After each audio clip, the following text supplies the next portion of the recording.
दोस्तों, para special force Indian army की elite special forces unit है और इसका हिस्सा बनने का हर एक युवा का सपना होता है।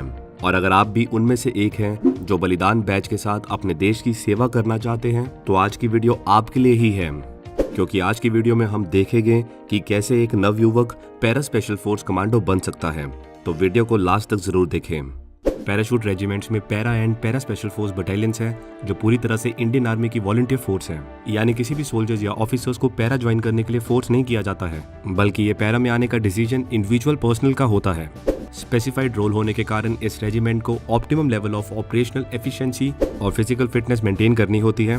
इस फोर्स के लिए specially selected soldiers and officers comparatively young, physically fit, mentally robust, intelligent, innovative और असाइंड ऑपरेशनल टास्क को सक्सेसफुली अकम्प्लिश करने के लिए हाईली मोटिवेट होते हैं। पैरा कमांडो बनने के लिए आपको बस फिजिकली स्ट्रांग होना काफी नहीं है, इवन ये बोला जा सकता है कि फिजिकली फिटनेस से काफी ज्यादा इंपॉर्टेंट है पर्सनल का मेंटली रोबस्ट होना। क्योंकि भले ही आप कितने भी फिजिकली स्ट्रांग हो, पर ट्रेनिंग में आपकी बॉडी एक टाइम पर गिव अप कर देगी और इस समय वही कमांडोज अपने आप को आगे जाने के लिए पुश कर पाएंगे जो मेंटली स्ट्रांग होंगे।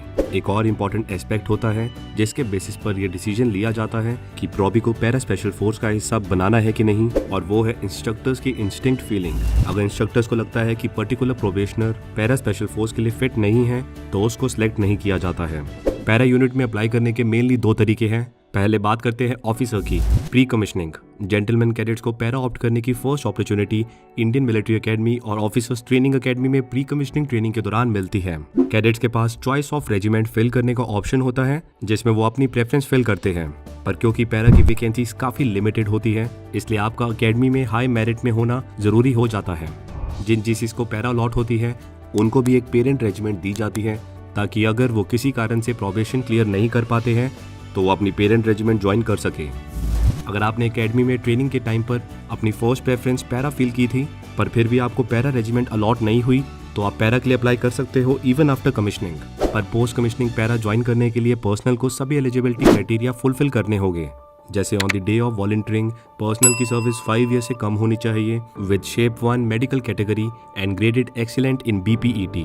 अब अगर रैंक बिलो ऑफिसर्स की बात करें तो पहले आर्मी रैली रिक्रूटमेंट के दौरान ही आउट परफॉर्मेंस को पैरा ऑप्ट करने का ऑप्शन दिया जाता था, जिसके लिए उनका स्पेशल फिजिकल एग्जामिनेशन भी होता था।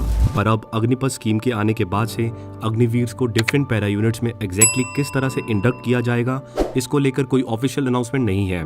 पैरा के लिए वॉलंटियर फॉर्म फिल कर देने से कोई पैरा कमांडो नहीं बन जाता, बल्कि अभी तो असली सफर की शुरुआत हुई है।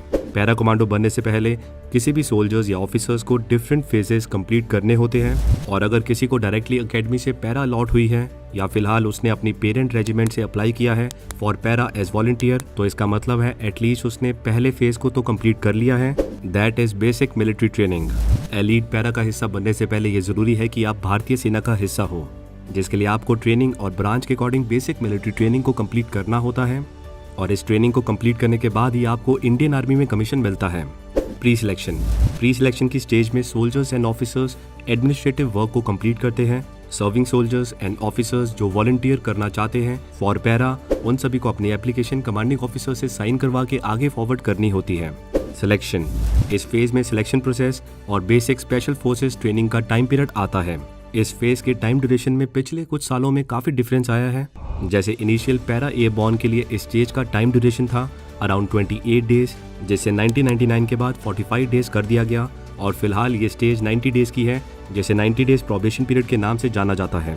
वही अगर पैरा स्पेशल फोर्स की बात करें तो ये पहले से ही 90 डेज का था, जिसमें कोई चेंजेस नहीं किया गया है। पर हाँ, यहाँ पर यह बताना जरूरी है कि पैरा स्पेशल फोर्स का प्रोबेशन पीरियड और intensity as per para unit differ करती है। हर एक पैरा स्पेशल फोर्स यूनिट का प्रोबेशन करिकुलम सेम नहीं होता है, इसलिए हम जनरलाइज करके बोल सकते हैं कि प्रोबेशन पीरियड 90 डेज का होता है। हाँ, कुछ यूनिट्स ऐसे भी है जिनका प्रोबेशन पीरियड 180 डेज का होता है। पैरा स्पेशल फोर्स के लिए सिलेक्शन साल में 2 बार होती है। प्रोबेशनर्स को प्रोबेशन पीरियड के दौरान कई एक्सट्रीम फिजिकल और मेंटल टेस्ट के थ्रू टेस्ट किया जाता है, जिसके कारण इसका ड्रॉप आउट रेट काफी हाई है। और जो प्रोबेशनर ड्रॉप आउट या एलिमिनेट होता है, उन सबको उनकी पेरेंट रेजिमेंट में भेज दिया जाता है। वही जो प्रोबेशनर्स इस डिफिकल्ट प्रोबेशन पीरियड को क्लियर कर लेता है, उन्हें इंडियन आर्मी की पैराशूट रेजिमेंट में इंडक्ट कर लिया जाता है। एडवांस स्पेशल फोर्स ट्रेनिंग, वो सभी जिन्होंने स्पेशल फोर्स के लिए ऑप्ट किया है, उन सभी को पहले एयरबॉर्न या बोल सकते हैं पैराट्रूपर्स के लिए क्वालिफाई करना होगा। वैसे तो ये भी ट्रेनिंग फेस ही है, फिर भी ये सिलेक्शन प्रोसेस का पार्ट है। सोल्जर को अलग अलग तरह की training parachute regiment training centre और स्पेशल फोर्स ट्रेनिंग स्कूल में दी जाती है। इसके अलावा पैरा कमांडोज को इंडिया के डिफरेंट ट्रेनिंग इंस्टीट्यूट्स में ट्रेनिंग दी जाती है। ज्यादा जानकारी के लिए आप चैनल पर ऑलरेडी अपलोडेड इस वीडियो को देख सकते हैं। वीडियो का लिंक आपको आई बटन और डिस्क्रिप्शन बॉक्स में मिल जाएगा। और इन सभी स्कूल्स में से एक स्कूल पैरा कमांडोज के लिए काफी खास है और उसका नाम है special forces training school. Para commando की इनिशियल बटालियन को सेटअप करने के कुछ साल बाद ही इन्हें रीऑर्गेनाइज करने की जरूरत महसूस हुई और इस तरह 15 जुलाई 1987 को चीफ ऑफ आर्मी स्टाफ ने हेडक्वार्टर स्पेशल फोर्सेस और SFTW यानी स्पेशल फोर्स ट्रेनिंग विंग को क्रिएट करने का अप्रूवल दिया, जो स्पेशल फोर्सेस ऑपरेटिव्स को स्पेशलिस्ट कोर्सेज प्रोवाइड कर सके जो दूसरी किसी एकेडमी या ट्रेनिंग इंस्टीट्यूट में पॉसिबल ना हो। दिसंबर 1987 में इस विंग को रीऑर्गेनाइज किया गया और इसको नया नाम दिया गया, that is special forces training school. आज SFTS इंडियन आर्मी का premier category A training institute है जो पैराशूट रेजिमेंट्स के कमांडोज को स्पेशल ऑपरेशंस के लिए ट्रेन करता है। SFTS में स्पेशल फोर्सेस कमांडोज को covert operations, reconnaissance and recce missions, counter insurgency, urban and jungle warfare, insertion and exertion methods और सरप्राइज अम्बुश अटैक्स के लिए ट्रेन किया जाता है। SFTS में पैरा कमांडोज के अलावा फ्रेंडली फॉरेन कंट्रीज जैसे United kingdom, Turkmenistan, Seychelles, United states, Sri Lanka, Russia, France, Bangladesh और थाईलैंड के कमांडोज भी इस स्कूल में ट्रेनिंग और ज्वाइंट एक्सरसाइज के लिए आते हैं। इस स्कूल का मोटो है शौर्यम दक्षम युद्धे, जिसका मतलब है courage and competence in war. और करंटली स्कूल में ईयरली करीब 800 ऑफिसर्स, JCOs और ORs ट्रेनिंग के लिए आते हैं। दरअसल इंडिया में सभी टाइप्स के एक्सट्रीम टेरेन्स मौजूद हैं जहां से हमारे सोल्जर्स को ऑपरेट करना होता है, इसलिए कमांडोज की ट्रेनिंग में बिल्कुल भी कॉम्प्रोमाइज नहीं किया जा सकता है। इंडियन स्पेशल फोर्सेस की ट्रेनिंग काफी डिफिकल्ट एंड एग्जॉस्टिंग होती है और इन हार्श टेरेन में ऑपरेट करते हुए या फिर इन टेरेन में ऑपरेट करने के लिए ट्रेनिंग लेते हुए कुछ डेडली मेडिकल सिचुएशंस क्रिएट हो जाती है। अगर आप जानना चाहते हो कि स्पेशल फोर्सेस ट्रेनिंग कैसे डेडली हो जाती है तो आप आई बटन पर क्लिक करके हमारी ये वीडियो देख सकते हो। यूजली ऑफिसर्स और रैंक्स बिलो ऑफिसर की ट्रेनिंग डिफरेंट अकेडमीज में होती है, पर पैरा स्पेशल फोर्सेस की ट्रेनिंग में ये दोनों को साथ में ही ट्रेन किया जाता है। और पैरा स्पेशल फोर्सेस की ज्यादातर यूनिट्स में प्रोबेशन के दौरान रैंक्स अलाउड नहीं होते हैं, जिससे कोई सीनियर या जूनियर का कंसेप्ट एप्लीकेबल ना हो और सबको इक्वली ट्रीट किया जा सके। तो देखा, इतनी लंबी और रिगरस ट्रेनिंग के बाद जाके एक कमांडो तैयार होता है। लास्ट में जाने से पहले मैं ये बताना चाहूंगा कि इंडियन डिफेंस फोर्सेस की स्पेशल फोर्सेस यानी पैरा स्पेशल फोर्स, मार्कोस और गरुड़ कमांडो फोर्स, इन तीनों में ही फिलहाल बस मेल कमांडोज मौजूद हैं।